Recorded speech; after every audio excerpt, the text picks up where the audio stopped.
Thank you for listening to WBHM Digital Broadcasting out of Birmingham, Alabama. The time is 45 minutes after the hour. Welcome back from our second break. This is Paraversal Universe on WBHM Digital Broadcasting. Also heard on WCET 101.7 FM, Emilio Pisano Productions, and the Rift Radio Network family. We're your hosts, Kevin and Jennifer Malik. Before we get back to the show, we want to tell you all that we are on Twitter and as the NWPS and MeWe as Paraversal Universe. Our like and group pages on Facebook are under various headings as well. Having said that, check out our Society's Like page on Facebook, the Northern Wisconsin Paranormal Society Limited, as well as Jennifer's like page, Jennifer Malik, Psychic Demonologist. Leave a like if you like what you see, and we always appreciate it. And there are some Facebook group pages on. We also want you to we'd like to turn you on to the Ultimate Conspiracies group page is one, and the Lake Monstrosities group page is another. That one's for Aquatic Mysteries and Wonders. Feel free to join them both. We'd love to see you there. Each network mentioned also has a group and like page on Facebook as well. This segment is brought to you by the book Trail of the Sasquatch, A Shaman's Journey by cryptozoologist and Iroquois shaman Don Young, who's also a member of the NWPS. Check out his Facebook group pages, Kindred Force and Indigenous Americas. And any comments for the show can be addressed in the live free chat room. Let's get back to the show. This is Paraversal Universe, and we were talking to private investigator Jax Menez Atwell from Journey with Jax and formerly Missing in Alaska. Are you still with us, Jax? Yes, sir. You know, even though they aren't filming any episodes of Missing in Alaska anymore, because the show is so huge, you will always forever be associated with it. Do you think there will ever be new episodes, and do you still chat with Ken and Tommy? Oh yeah, well, Ken and I especially. Ken and I stay in a lot of contact, and Tommy also. It was definitely a brotherhood bonded. When you do those type of things that were once in a lifetime experiences, and you're doing them with somebody, you exchange a piece of yourselves with that person. Right. You know what I mean? So, Missing in Alaska, it was doing things that most people would dream of doing. Just one thing that we did in a lifetime, and we were doing them every day. For me, it was just amazing to see a place I had grown up in, and a family up there in Alaska, and be able to see it from a different angle. With the money to support how we'd all love to see it, by helicopter and by plane and by with the right equipment and with guides and all that good stuff. It was just an amazing experience. Anything put on by the History Channel, obviously, is pretty huge. Pretty proud of it. We did 13 episodes, which was, in the scheme of reality television is almost 2 seasons. So, it was a hard journey. It was a lot of, rough days and long, extreme days, but I wouldn't have traded it for anything. That's awesome. We still like watching that every so often. Yeah. You guys with that show opened the public's eyes to so much stuff that they didn't know was going on, that it was amazing. We still watch the episodes. Yeah. I think some of our episodes might have, triggered why we're not on. Yeah, we can think of a few in particular. If there's any shame in that, I don't know. To me, I'm a confrontational person. I don't think I would have, hindsight, I don't think I would have changed anything just because it's gonna, hurt somebody's feelings or, bring up science or something like that the government doesn't want us to know about or things like that. I don't know. I think it's our diligence as investigators that open the public's eyes, and if you don't do it, if it's not you, then it doesn't get done. Yeah, that's part of the reason we like doing this show is being able to get out there and turn people on to new things and let them know what's going on in the world, and the best way we can do that is by having you know, different folk on. You know, people like you and others who you know, do that. So For sure. We have just a couple minutes left with you. We know that you need to leave at the top of the hour. I want to make sure that we get your information out there, as far as if people want to contact you. And we were for the last few minutes we were when we were on break, you had mentioned that you know, with all the cases that come in and flood your desk, that you get a lot of paranormal stuff too, and you do believe that the paranormal can happen. And at least I think you do. It sounds like you do, anyways. Can you talk about that for a little bit? Oh yeah, I mean, I get quite a bit of, you know, everything runs through my business, Atwell Investigations. You know, and I get every type of call, and our company handles everything, you know, from the extreme to your, what people would, you know, consider PIs to do, your infidelities and stuff like that. And before I was on this radio with you guys, I was on a phone call with a major forensic case. You know, it probably has some political and spy stuff involved. You know, so, you know, I run the full gamut. So back to the paranormal stuff, I mean, those come. I mean, people, you know, a lot of other investigators that, you know, just do domestic work or insurance work or those kind of investigative functions, they usually, you know, slam the phone down on these type of cases. I don't. I'll give them a listening ear, and I'll hear people out.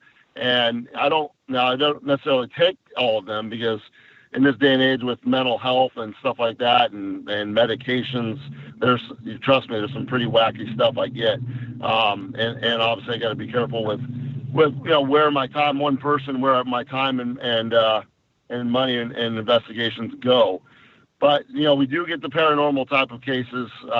You know, I've got a long-standing one right now here in Arizona, where I'm at right now, that, you know, this lady's got voices that she's hearing in her house, and I can't disprove it.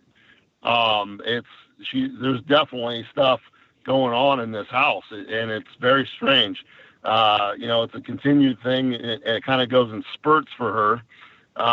You know, so it's just when she's got a problem, I come over there and I try to capture as much evidence for her as I can.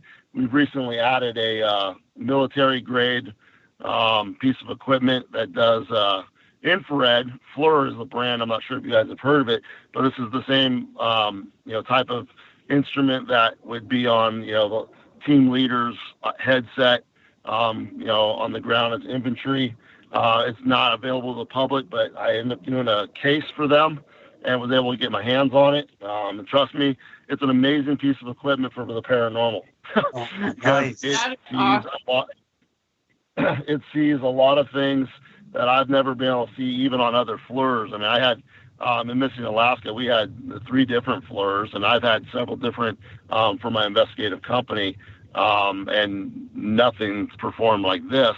And the other good part about it is it also records, you know, which is one of the biggest problems with infrared detection, is a lot of the devices don't record, or if they do record, you can't zoom or move around, or it completely distorts it. So whatever your setting was at, your distance that you're viewing it at, usually is not what you want it to be at, and then it records and it doesn't show.